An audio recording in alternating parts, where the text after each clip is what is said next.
What's going on, everybody? Welcome to Ryan Pineda Show, where we talk all things money, real estate, and entrepreneurship. And in today's episode, we're going to talk about the evictions, how they're going to affect the economy, and what I personally think we should do going forward.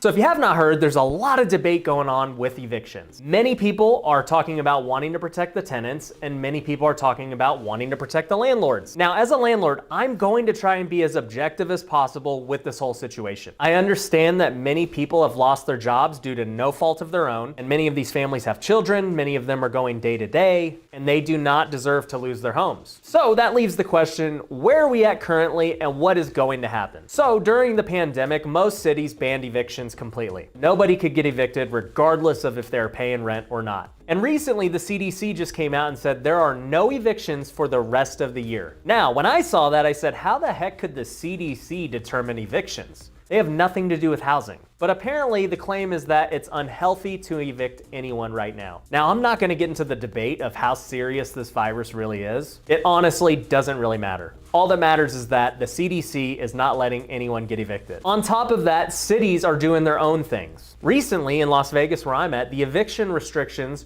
were set to expire on September 1st. But the night before, the governor extended it out another 45 days. Now, as a landlord, I'm confused. I don't know if the CDC overrides the state. What happens in 45 days? Will they extend it again? I don't know. But what I can tell you as an investor, I'm planning on no evictions for the rest of the year. Even if my state says it's possible, I'm gonna assume that something is gonna happen, they're gonna extend it, or the CDC is going to say no, nobody can evict, which they have, I just don't know how they're gonna enforce it. Or the CDC is just simply going to halt anyone from doing it. They've already said no one can, I just don't know how the enforcement works. If you have any idea and you've researched it, definitely comment below. So that's where we stand today with evictions. Now, if a tenant chooses not to pay, the landlord's pretty much stuck. There's not much they can do about it. They're gonna be the ones holding the bill. And if they have a mortgage, tough luck on them. They're gonna have to pay it or get forbearance. And we'll talk about forbearance in a minute on why that's not a good solution, but that's pretty much how it's going right now. So now that we understand the situation, I also wanna point out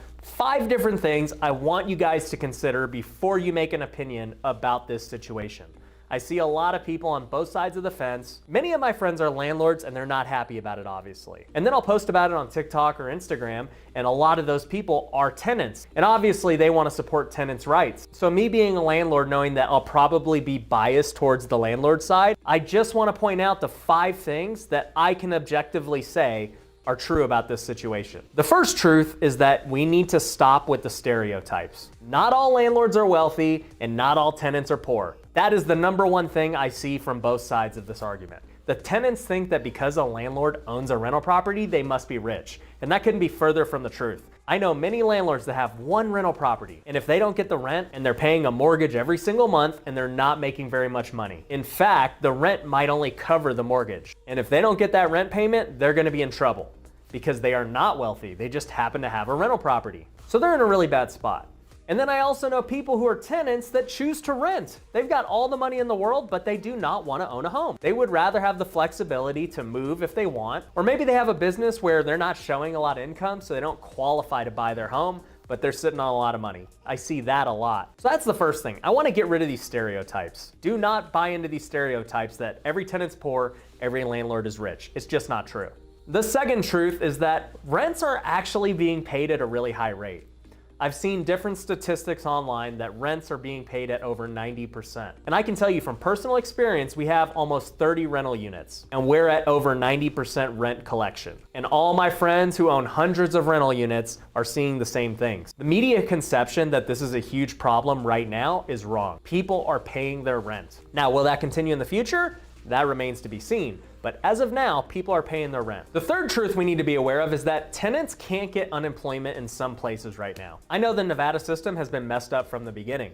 There's been so many unemployment claims that they can't get people their checks. And I'm sure it's that way in many other states. The unemployment centers just weren't built for this type of crisis. You can't expect that all these people are gonna be unemployed all at once. It's just unpredictable. You wouldn't build for that. So I understand why it's happening. So we have to understand that tenants are going through a lot with trying to get that unemployment. They may not have received anything yet. So we definitely need to take that into consideration. The fourth truth I want people to realize is that forbearance is not the answer. I've seen many people claim this on Instagram and TikTok. They say, well, the tenant shouldn't have to pay. The owner could just get forbearance. It's like, no, you don't understand that forbearance is not a good thing. I tried to get forbearance when the crisis happened, and I had other refinances I was working on, and I could not do the refinances because I was in forbearance. They try and tell you that forbearance doesn't show on your credit report, it's not affecting it, but I can assure you, it shows on your report, and you're not getting a loan for anything else if you're in forbearance. On top of that, forbearance does not eliminate what you owe. You may take forbearance right now, but in the end, you're gonna have to pay back that money at some point. They tell you you're supposed to pay it all back when you get out of forbearance. Is that likely? No, I don't think people are gonna do that. I think what will happen is they're gonna either re-amortize their loan and essentially do a loan modification, or they're gonna put it on the back end of their loan and make them pay it off down the line when it's due. But there's no way that people are gonna miss 6 months of payments and then all of a sudden on the 7th month make that payment. It's just not reasonable, and I don't think the banks are gonna do that. But all that being said, never trust the banks, and I'll just leave it at that. The fifth and final truth is that if this drags out for a year, nobody is gonna suffer more than the landlord. Some of you might be saying, no, the tenant, they're gonna lose their home, they're gonna be on the street. I can assure you the landlord will have a bigger problem than the tenant if this drags on. So obviously we're talking about evictions, so let's assume that the tenant is not paying rent. If this goes on for a year before they're finally evicted, this is what happens to the landlord. They've missed out on a year of payments. They've either been eating their mortgage payment or they're in forbearance. If they were eating the payment, that sucks. But if they're in forbearance, now they got to deal with the problem. If the bank makes them pay it all up front, which like I said, I don't think is going to happen, then they're really screwed. If they have to get a loan modification, that's not good. Loan modifications may seem great on paper, but they are not good. If you are 15 years into a loan and then you all of a sudden have to get a loan mod, your amortization schedule starts over again. Now you're starting on year 1 of 30. And as we know, with amortization, those first bunch of years, you're only paying interest. The deeper you get into a loan by year 15, you're paying down a lot more principal. When you're in year 20, year 25, you're pretty much paying down principal only. So if somebody has to get a loan modification who's been making payments on their loan all of these years, that is a terrible thing. The third thing that's gonna happen is if these tenants get evicted, unfortunately, a lot of times the properties are not in great shape. I don't know if I've ever evicted a tenant where we didn't have to fix a lot of stuff. Now the landlord has to pay for the eviction, cover all the months that the tenant didn't pay, and make all the repairs for the damage the tenant did. I don't know about you guys, but that is a pretty bad situation. And the sad part is many of these landlords have their life savings in this property. This may be their nest egg for the future, and very likely they're not gonna be able to make those repairs. Those repairs are gonna be what ends up being the issue. Yeah, they can put a Band-Aid and get forbearance, but there is no cure for doing $10,000 to $20,000 of renovations. You either got the money or you don't. And I can tell you the tenant ain't footing the bill for that. And a lot of tenants who get evicted, they're not too happy about being evicted, so what do? They cause damage. And that's why I say if this drags out for a year, the landlord is gonna suffer a lot. And look, I get it, the tenant's gonna be out on the street, but here's the reality. If this does last a year and they have not been making payments, hopefully by then they've gotten unemployment, they've gotten stimulus, they found another job, they're able to go get another house to rent. They have time. The landlord, on the other hand, is gonna be stuck with the repercussions. So all that being said, not a good situation as it currently stands. How do we fix it?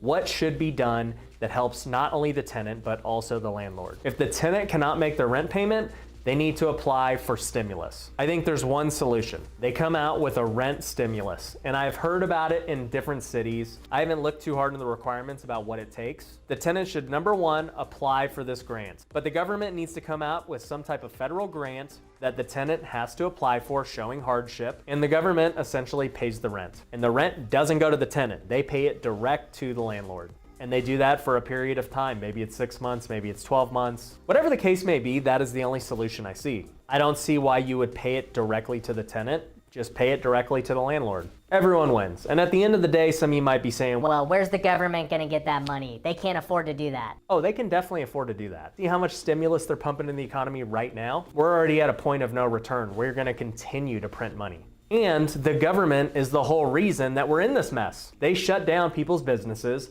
which in turn caused tenants to lose jobs, which have put landlords in this bad situation. So if anyone's gonna foot the bill, it should be the government. And for me, that's the only solution I see going forward. But as we talked about, I think at the end of the day, this situation's a little overblown. The majority of tenants are paying rent right now. It's just a matter of will it continue? And I think it will continue as long as the government keeps giving support. The government is gonna have to give support until we get past all of this. I don't see us getting past all this for at least another year. So as a betting man, as an investor, as somebody who has to try and guess what's gonna happen so I can make wise decisions, my guess, stimulus is gonna continue to happen. The government is gonna push more money into the system, and hopefully it's money for both the landlords and the tenants. Anyways, if you stayed with me to the end, I appreciate it. If you got a lot of value out of this video, do me a favor, hit that like button, go hit the subscribe button. If you really like this content, you can hit the little bell notification so you get notified every time I release a video. Follow me on all the socials, and until next time, take care.